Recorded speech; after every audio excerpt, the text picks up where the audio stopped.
Please settle down and relax.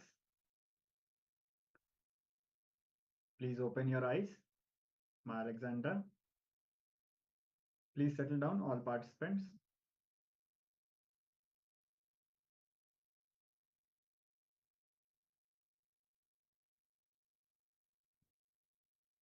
So now please reflect and share what was revealed through the third eye. Please post your power manifestation results, your experiences in the chat.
So now we request the participants to share how the power manifestation was for you, and if you felt any powerful cognitions, because during the time when we connect with Swamiji or Paramashiva, so many of the powerful cognitions, so many of the clicks that we have been searching in our lives to solve our problems will be revealed to us.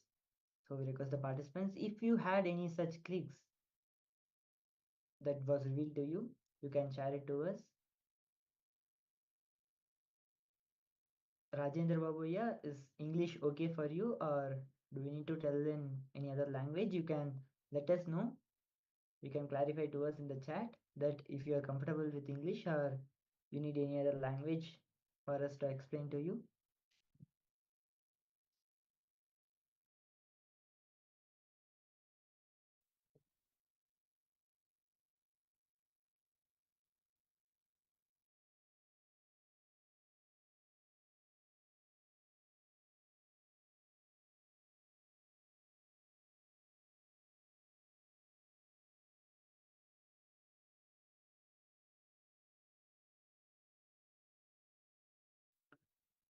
Thank you, Aya. Rajendra Aya has shared that he experienced Kundalini awakening, vibrations happened, some future visions showed, white snack showed, and he's having a question why it showed. Thank you for sharing your experiences, Aya. So, as you experience this round of power manifestation, it is unique to you. Now, as we progress, we will also be having body scannings done with your partner. So you'll get an opportunity to be scanned by someone else, and someone else will get scanned by you. And then we'll find out more about what it is. So right now, this is what Paramashiva has revealed. And the very fact that you experience the Kundalini Shakti shows that completion is happening. So if you have any question during this session, Aya, or in any of the sessions, please do not hesitate and share with us. We'll do our best and support you in your journey. So now, we'll also be moving ahead. Ma Alexandra has shared her experiences of this round of power manifestation that she's yet to manifest. Actually, when we are manifesting the power, Swamiji used to tell all the Balasans, especially very beautifully, Swamiji used to tell that they would avoid using the negative words. So they will not say no manifestation happened. They would say that they would just say zero, or not even have any particular opinion or judgment about it, or even yet to manifest sometimes. Even this is not that there is no manifestation happening. It is that where we are, this is what Paramashiva is revealing to us. So for example, my Alexandra might have experienced complete darkness, which is perfectly fine, because darkness, as we know, is Mother Kali. The source of the whole cosmos is from the womb of Devi Paramashiva Shakti. And in Hinduism, the deep darkness is mother energy, because from that all creation happens, from that everything originates. So when we bow down to her, to Devi Kali, Mata Kali, we are moved to the next level of revelation. So it is actually not yet to manifest. I'm just sharing, I'm not specifically telling, I'm just sharing that many times when we feel it is yet to manifest, it's actually a very beautiful darshan we are having of Devi Kali. So let us all bow down to that. Let us all bow down to Mother, and she will take us further and reveal us what we need to see. So now let us move ahead with the next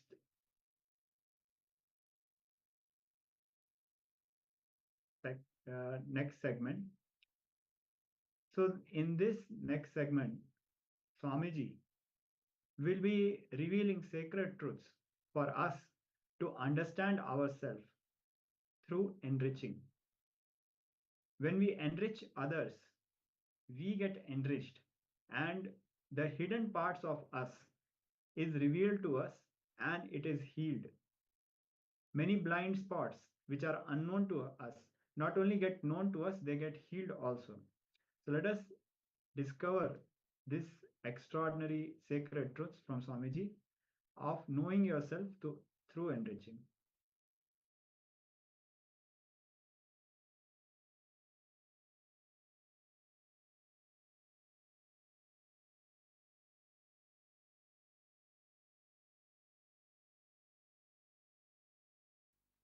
Please understand,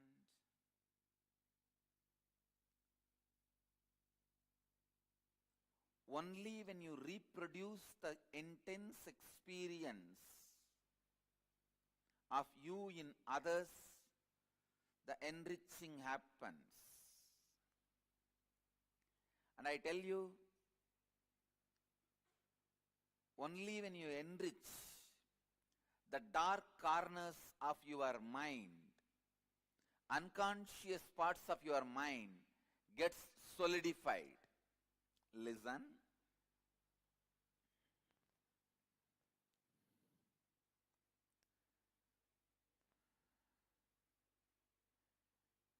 many times, just in the face I can see a person going through confusion and suffering. Unfortunately,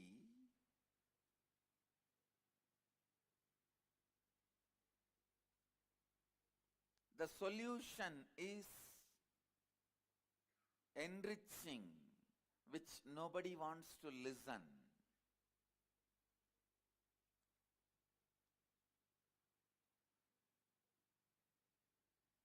When you enrich other human beings, all the struggle you face in them is all the struggle your own unconsciousness carries.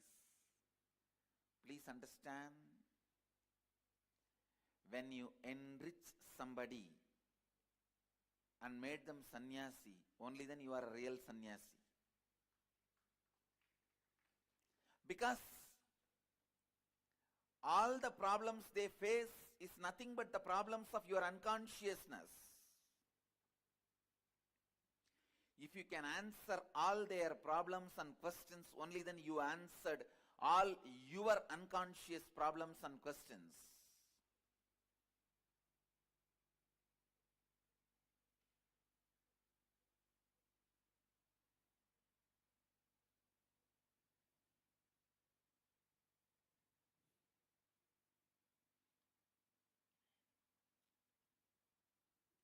Understand? First of all, you need to understand why we should be able to answer, why we should answer all our unconscious queries. Please understand, unconsciousness is the enemy you carry in your backpack. Enriching is the friend you carry in your backpack.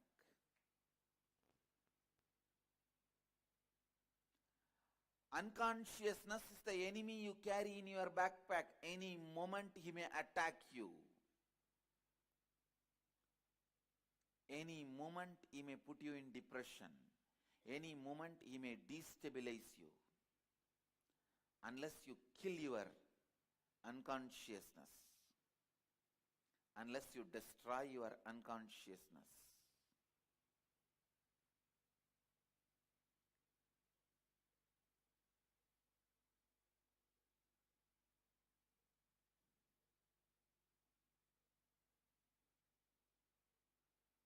You will create hell for yourself, nobody else. You can't create hell for anybody else. You will create hell for yourself. Unconsciousness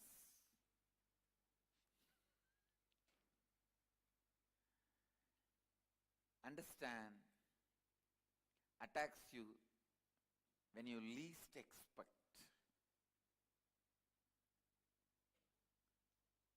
Better go round, enrich everyone, so that all your unconscious questions are answered now itself. It is like voluntarily facing your unconsciousness.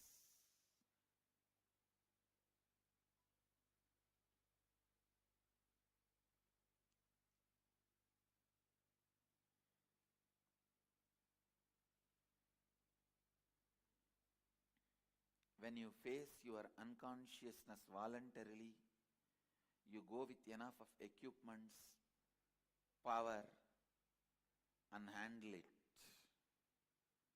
When you face your unconsciousness,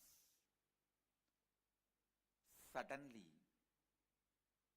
you will unfortunately associate yourself with it. Please listen. This is a very important statement. When your unconsciousness erupts out on its own, unfortunately you associate yourself with it, then you are gone. You lost the game. when you face your unconsciousness voluntarily, you will not associate yourself with it. I tell you, the difference between you associating yourself with your unconsciousness and you not associating yourself with your unconsciousness is a small difference, like whether Krishna is in your side or not.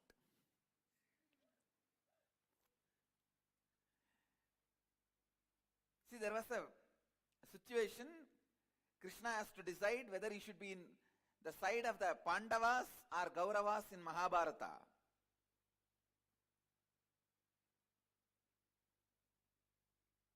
That 1 second, that one decision would have changed the whole history of Mahabharata and Bharat. If he has sided Kauravas, I tell you, it is not that Kauravas are worse people than Arjuna.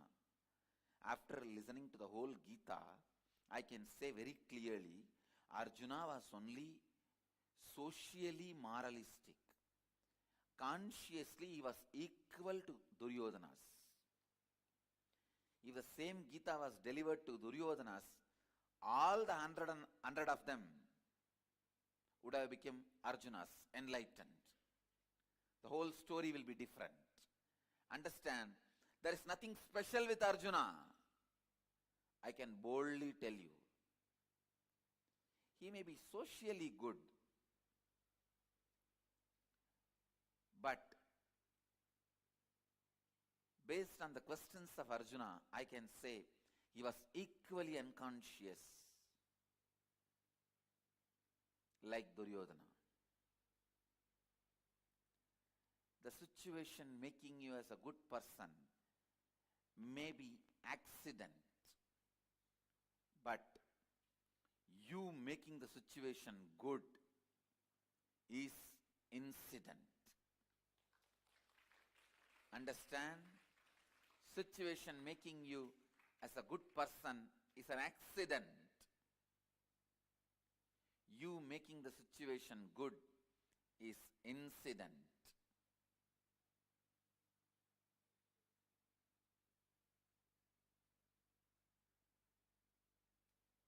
The one decision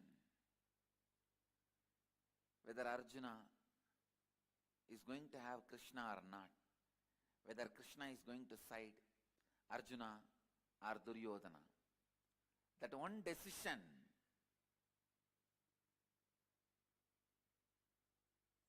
that makes the whole difference.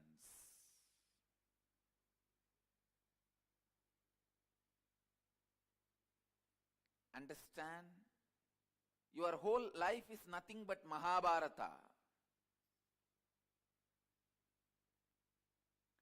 In your life of Mahabharata, the victory or failure is going to be decided. Who is going to win? Whether you or your unconsciousness is going to be decided only based on which side you are going to side. Listen. Whichever side Krishna sided would have won the game. If he sides Duryodhana's, he would have won the game. He knows what to do.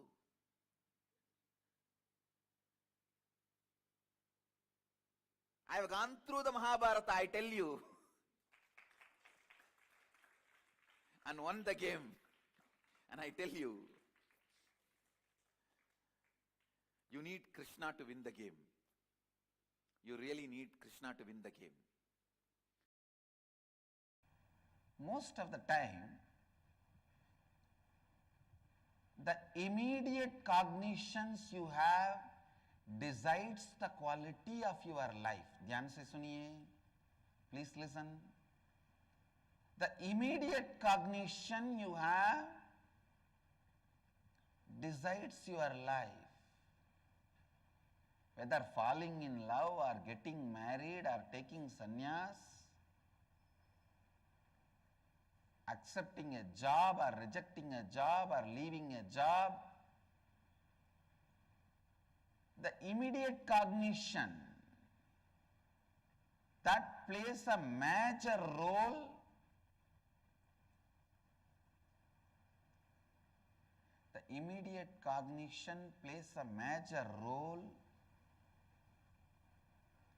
listen. The immediate cognition plays a major role. I wanted all of you to listen to this word once more. Immediate cognition plays a major role. I am repeating it 3 times.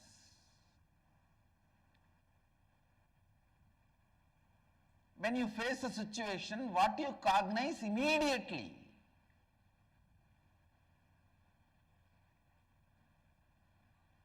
Sometimes you slowly think, rethink,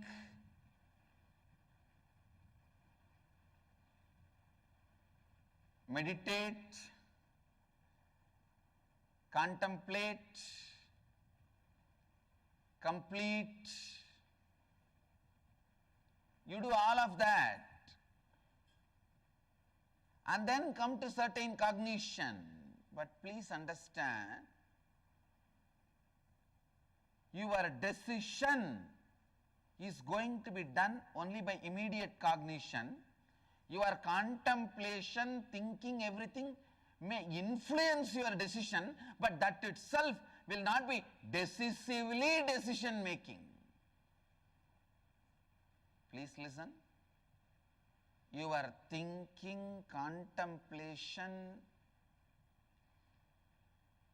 analyzing, intra-analyzing, all these at the most can only influence the decision.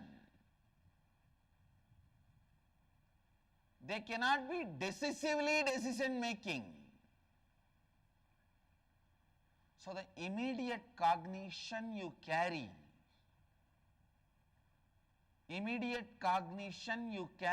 plays a major role. Please understand, in the inner awakening, I am giving you the right immediate cognition.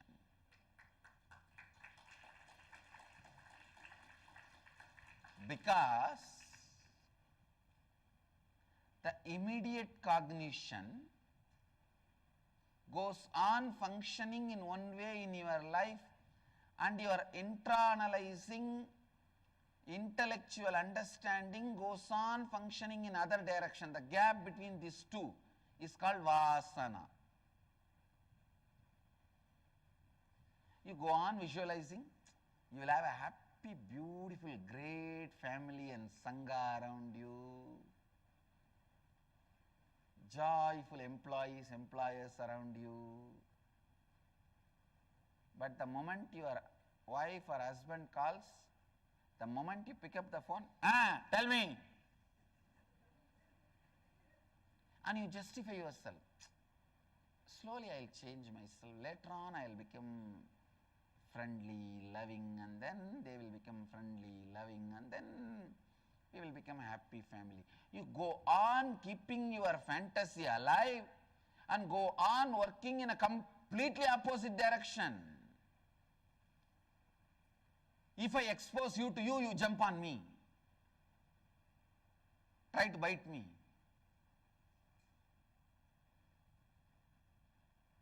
The vasana, in Sanskrit we have a beautiful word, samskara, vasana. Vasana means having the unconscious life patterns which is completely against the reality you want to cause in your life. Having and working in an unconscious way which is completely opposite to the reality you want to cause for yourself and others. See, why this is happening? what do you want to do, and what is the way you are doing. You go on pushing your hopes, saying, tomorrow I'll change, after a few days I'll change. I'll change. Don't push me too much. Otherwise I may give up. If you give up, who cares? Actually, we blackmail even ourselves.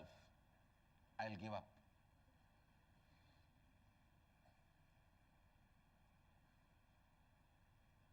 I wanted to give them the new name, self-blackmailers. Self-blackmailing is self-denial. That is the source of self-denial. SD, HD, BM. Self-doubt, self-hatred, self-denial, self-blackmailer. Listen. Self-blackmailing is the source of all the invited diseases. Like when life, your declaration demands you to work more than 8 hours, you invite a back pain so that you can lie down. You invite cough and cold so that you can lie down. You invite fever. You invite body pain so that you can lie down. Understand? You tell yourself, if I am forced to work more than 6 hours, I am going to have leg pain. I am going to have stomach pain. I am going to have headache. Understand? This self-blackmailing is the invitation for self-invited diseases. There are some diseases you inherit. There are many diseases you invite.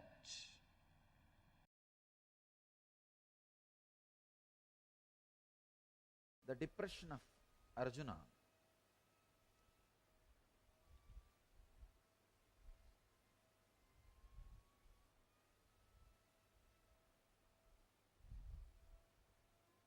I can say is almost screaming.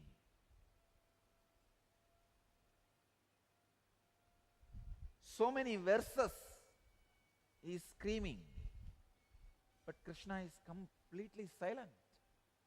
He is there, he is there, he is there.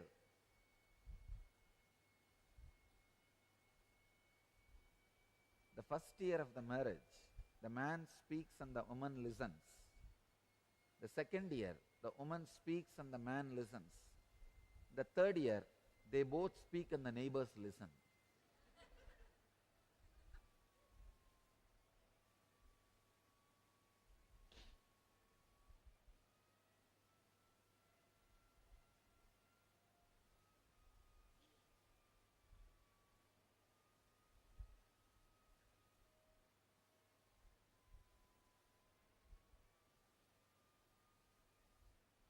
I think Arjuna is speaking, but Arjuna is not seeing any reaction in Krishna's face that Krishna is listening.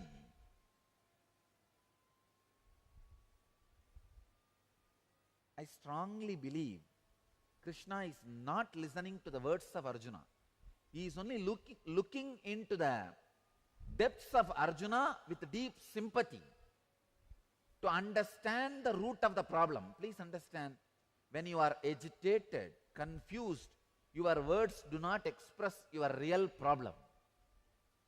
That is why when people come and tell me their problems, when they give me a long letters, more than reading their letter, I will be looking into their eyes. I will read their problems by looking into their eyes, not looking into their letter. because you are habitual liars.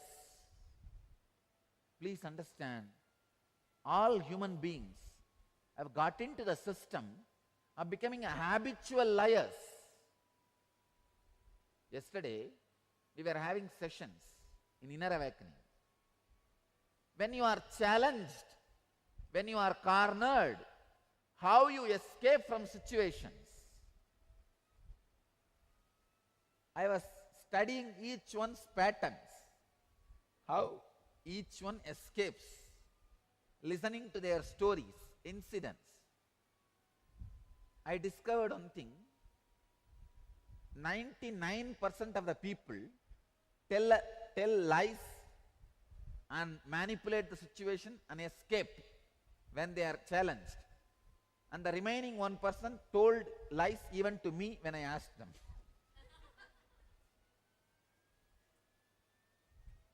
When you are cornered, when you are challenged, you immediately get into the mode of telling lies to manipulate the situation, to exploit the situation and escape from the situation. Understand,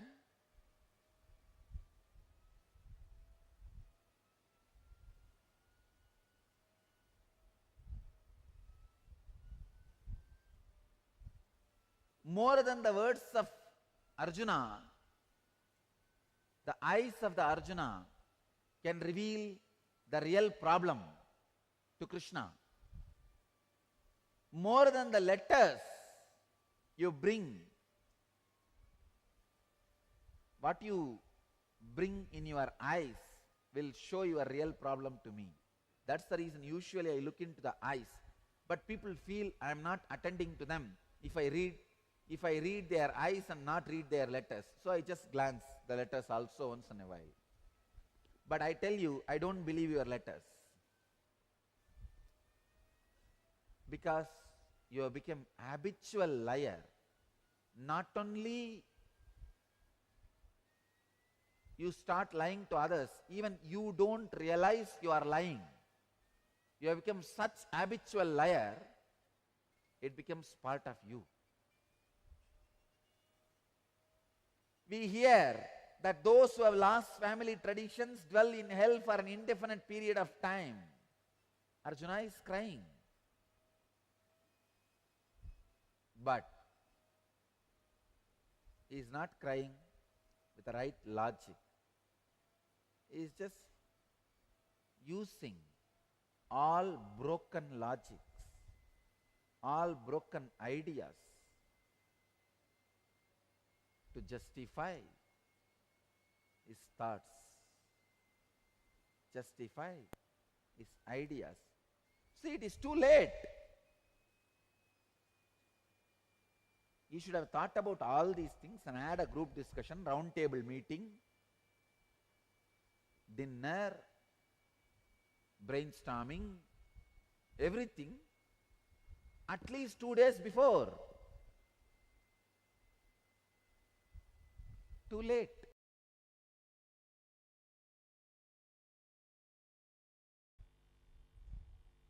Patanjali is taking us beyond enlightenment.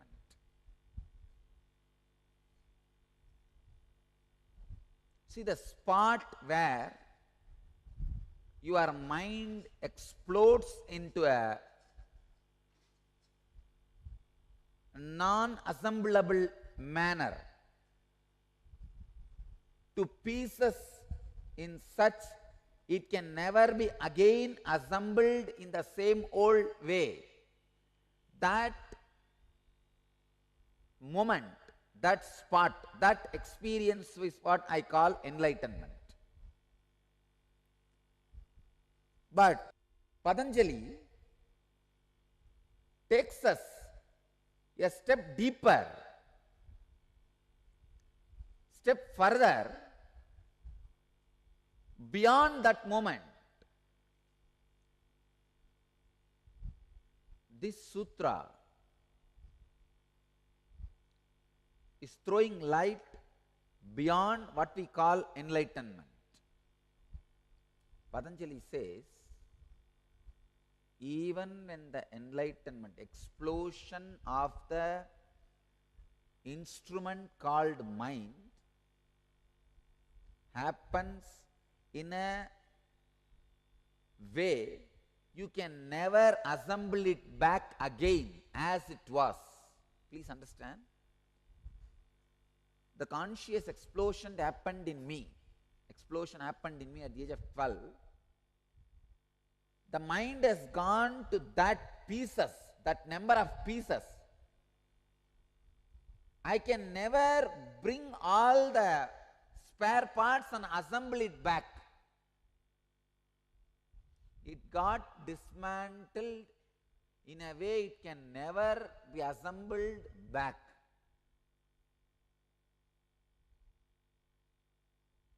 It's like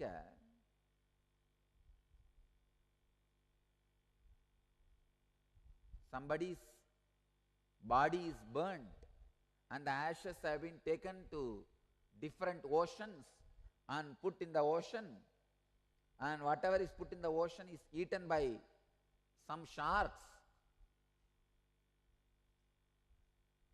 and over. Now, can you get all those particles back, put it together and make the body back? No. Impossible. Same way, the explosion happened in me at the age of 12 was such a strong experience. Never I can collect the mind back and assemble it and create the same old structure. Or I can say any structure. Forget about old structure, any structure. It's not possible.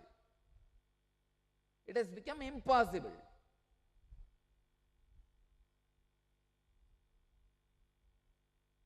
But things does not end there. It is not final. That experience where there is no mind, that is where life starts.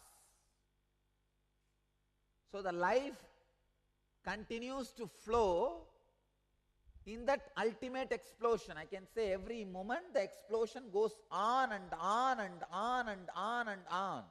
Enlightenment is a constant happening. It is like an atomic reactor. Your body becomes an atomic reactor. Constant explosion goes on and on and on and on and on.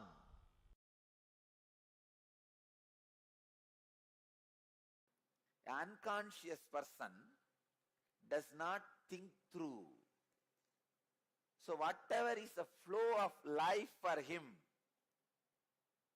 is crime for society. For a conscious person, whatever is flow of his life, like he wakes up, morning he goes to the job, works in his office, goes for lunch, comes back again, works in his office, comes back to sleep. Whatever is his course of life, the happening, it is part of society, the flow of society. If you ask him, why are you doing this? He says, that is the way life is. It is like a common understanding. If you are a girl, the moment you are 25, get married.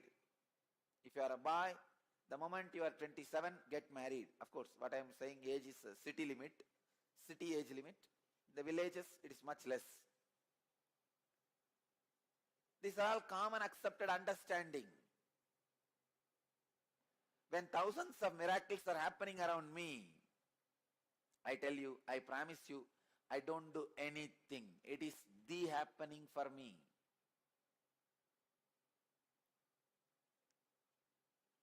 People come and tell me, Swamiji, I came to Kalpataru.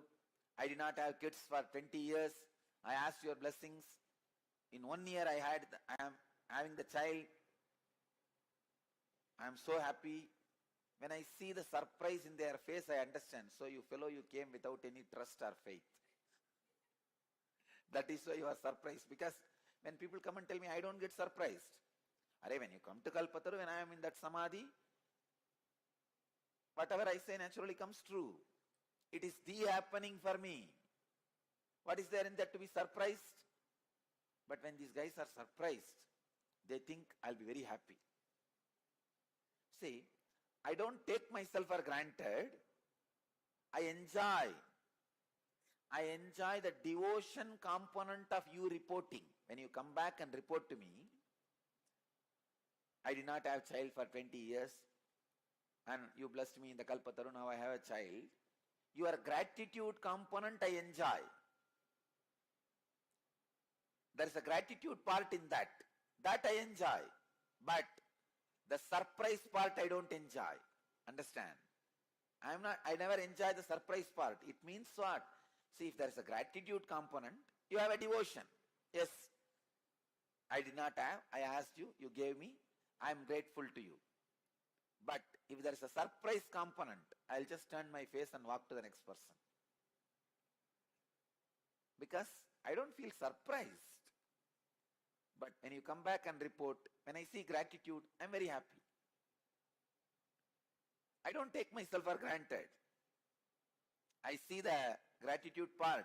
I do enjoy the gratitude part. But if there is a surprise part, then you did not comprehend or have deep trust. That is okay. All I wanted you to understand, just the happening, ordinary happening for me becomes miracle for you because of the consciousness established in the superconsciousness. Because it remains in the superconsciousness, in the highest intelligence, the supreme being, even the happenings are celebrated as the miracles. Bhagavan is very clear, Krishna is very clear, he uses the word ihaiva taihi chita sargaha esham samye stitam manaha nirdosham hi samam brahma tasumat brahmani te stitaha.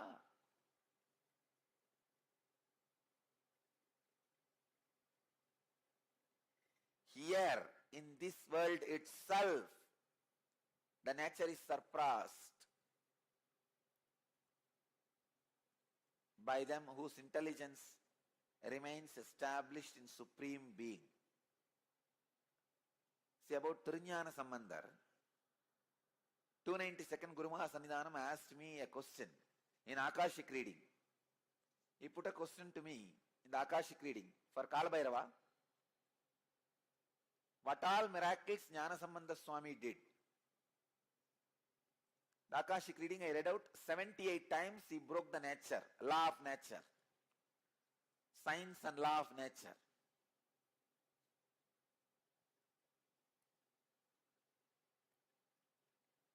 I tell you that 78 incidents are miracle for us, but for Jnana Sambandha Swami, Tirjnana Sambandhar, it is the happening. It is just the flow. Because he is established in the superconsciousness, the nature is surpassed by them whose intelligence is established in Supreme Being. Ihaiva taihi jitaha sargaha yesham samye stitam manaha. 78 times nature would have tried to cross him and he crossed it. That's all. When he puts the palm leaf and it goes against the water current in Vaigai, when he puts the palm leaf into the fire and it does not get burnt, means he is not performing miracle. He is established in the Supreme Being. The happening itself is miraculous for ordinary people who sees the whole thing in ordinary mind, from the ordinary consciousness. Understand? Now, this is the sutra for all of you.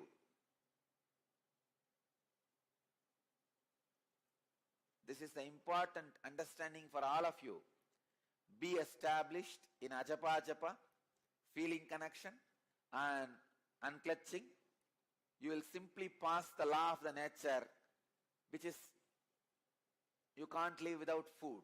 You will just surpass it. Be established in the supreme consciousness. You will just surpass the law of nature. You can't live without food. You can't live without food is a law. It's a nature. You will just surpass it by being established in supreme being.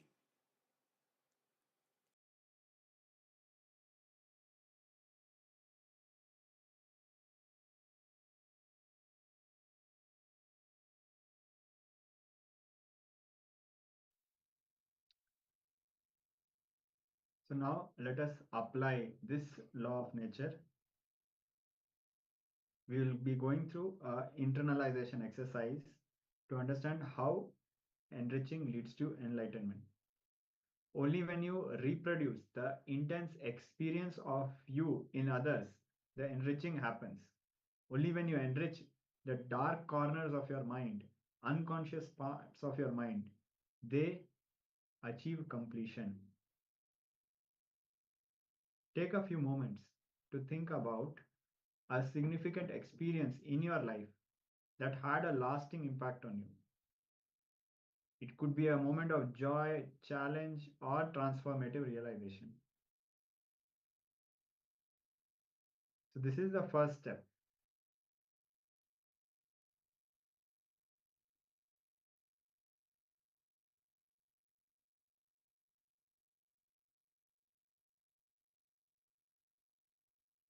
Let us now move ahead with this step, and we'll be guiding you step by step in the process.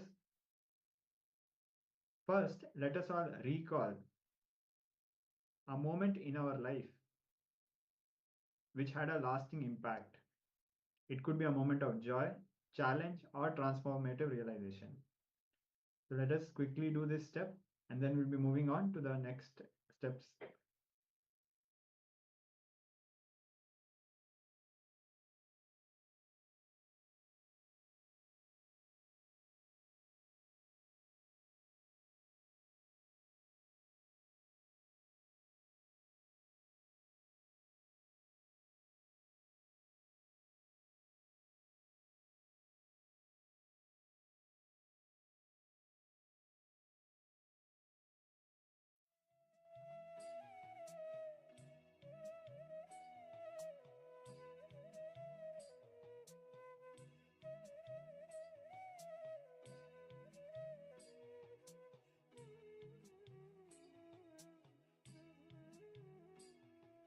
Just to share with all of you, the program is happening in full swing, and every day feels like so many days put together.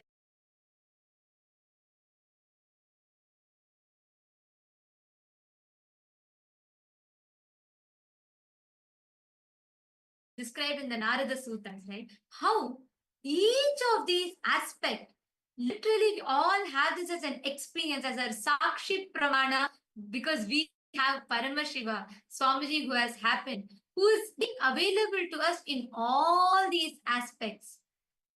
See, all those who are in the US, Canada, I really suggest do not miss out signing up for Paramashiva. Actually, there's one more batch of Paramashiva program going to happen very soon. So better now itself jump up. This opportunity, something that you should not miss. How many of you have been hearing about Paramashiva happening? Because during this program, literally, just by being there, you will experience various dimensions of bhakti, devotion, the ultimate ecstasy that a being can ever have. Bhakti. You will get to experience that. You will experience what it means to have that bhakti in you. Just as a very experience, see how much ever you try to describe the sweetness of sugar to someone who's never tasted sweetness in their life. It will be only empty words falling into their ears. And so is how much ever you speak about this subject, unless you taste it, unless you experience it, you cannot, nothing can do justice to you to tell you what it actually feels like.